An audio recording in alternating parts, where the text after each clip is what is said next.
despois de 5 horas cheguei a Maicha del Valle, que no mapa parecía unha mini ciudad.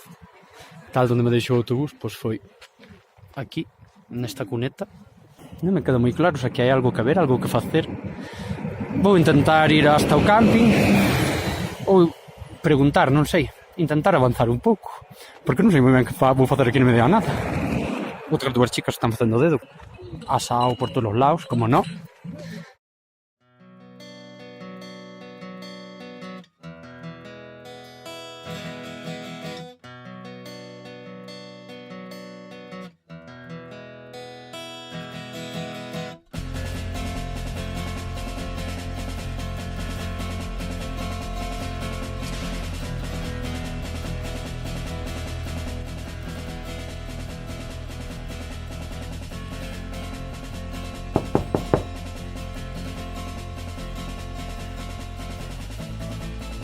Isto é como se fora o centro do pueblo.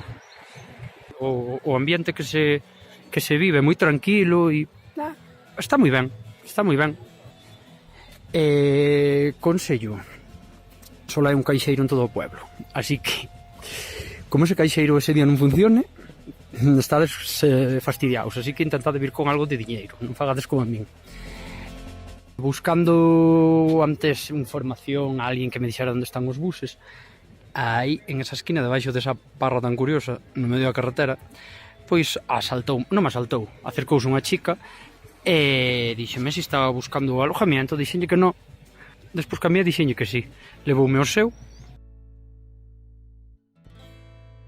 Este é o Hostel Pachacuti. Pon o de camping porque che deixan poñer a tienda de campaña por 200 ou cama por 350, co desayuno.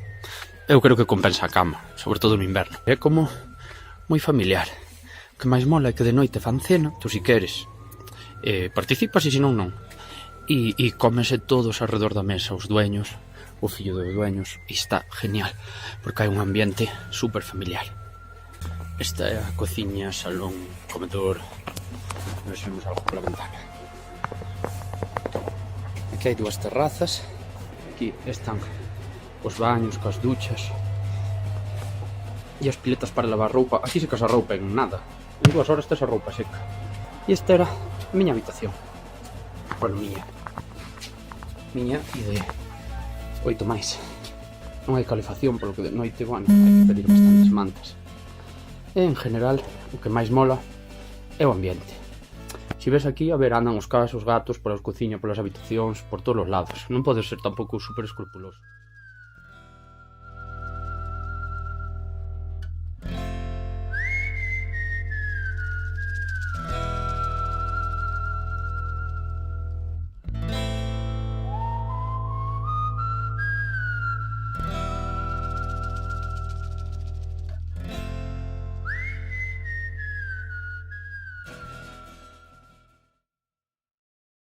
Sigo a Maicha, por certo, e este camiño leva a un río que está seco, a un dique que está seco e a unha catarata que non está seca.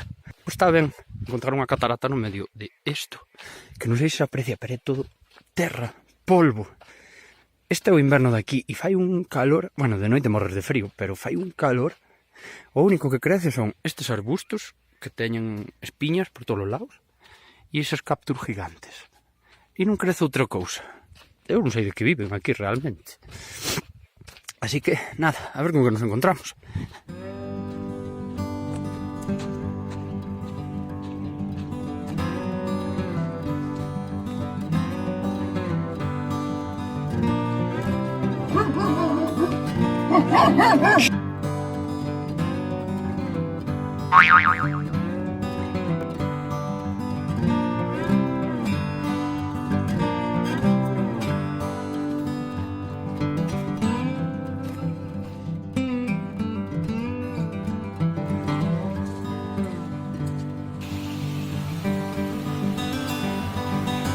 Hai dúas máis un pouquiño máis adiante, pero hai que meterse pola agua e está super fría. E a última é de 15 metros, home, merece a pena. Estás no medio de un cañón alto, moito máis alto do que parece, pero que vai pasando un río, e mola moito chegar porque ves subindo escaleiras por unhos puentes de madeira. Está moi ben.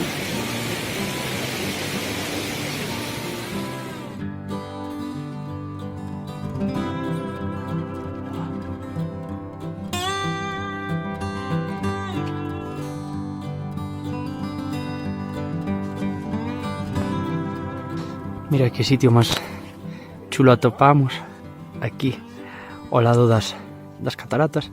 E mira, enseñan unha cousa moi curiosa, que é a madeira do cactus ou cardón, como lle chaman aquí, que é bastante dura. De feito, fanse muebles e ventanas e casas e historias con ela. Mira como é por dentro, un cactus gigante.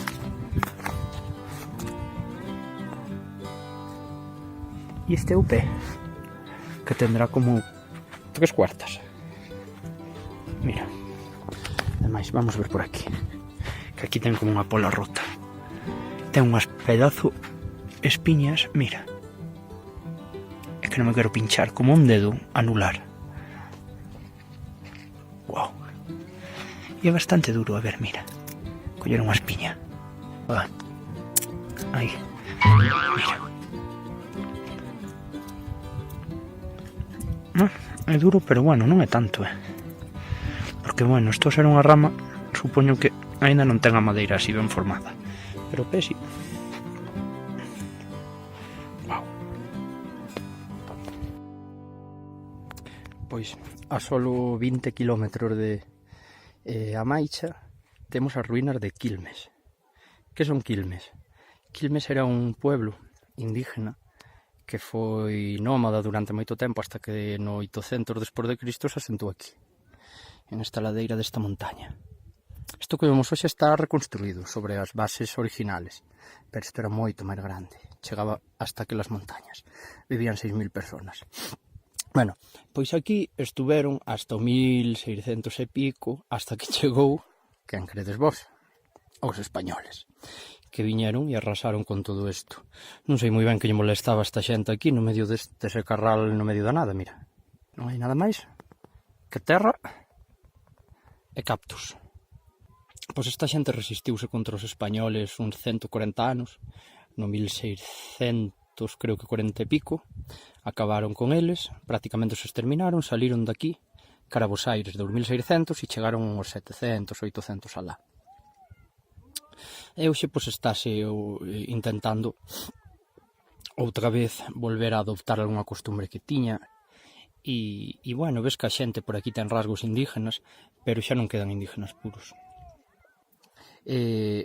Establecíanse según estatus social, pois a xente común estaba lá abaixo e pouco a pouco, según vas subindo, estaba a xente máis importante, hasta chegar a cima de todo, aí, onde se ve ese pirolo, donde vivía o mandamais daqui, cacique maior. Nada, Quilmes, ruínas de Quilmes, un sitio super interesante para ver e costa sobre 2 euros máis ou menos a entrada, así que se andas por aquí non te perdas, ruínas de Quilmes.